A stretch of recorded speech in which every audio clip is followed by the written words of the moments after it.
আমার ভাই ও বোনেরা, আমি তো নিজেই কয়লের আগুন সইতে পারি না।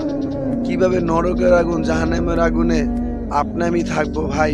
আমি নিজে জাহান্নামে থেকে বাঁচতে চাই, আপনাদেরও বাঁচাইতে চাই। আপনার কাছে কোনো রসুল আসবে না, কোনো সাহাবীও আসবে না, বড় আল্লাহর ওলিও আপনার কাছে আসবে না। আমার মতো সাধারণ মানুষ আপনার কাছে দিনের দাওয়াত দিই। মনে রাখবেন, ফজরে আজানের সময় যদি ঘুমায় থাকেন, ঘুমের গোলামি করবেন, ঠিকই তো কিছুক্ষণ পরে মাঠে ঘাটে চাকরিতে সমস্ত হাজত পুরা করবেন, সমস্ত মানুষকে খুশি করবেন, অফিসের বসকে খুশি করবেন, চাকরির বসকে খুশি করবেন। কিন্তু বসের বস আল্লাহ, আল্লাহকে বেজার করতেছেন ভাই। কেন আল্লাহর সাথে দুশ্মনী, কেন আল্লাহর সাথে সম্পর্ক ডিসকানেক্ট করে রাখছেন?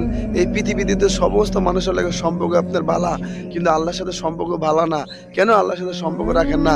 যে আল্লাহ আপনার কাছে কিচ্ছু চায় না, সেই আল্লাহকে আপনি ভুলে কিভাবে আছেন?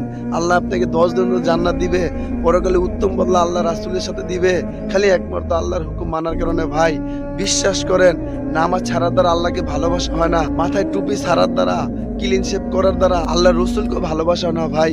কেন আপনি দাড়ি শেভ করেন? কেন আপনি ক্লিন শেভ করেন? কেন দাড়ি রাখতে পারেন না? কেন 5 ওয়াক্ত নামাজ ছাইড়া দেন ভাই?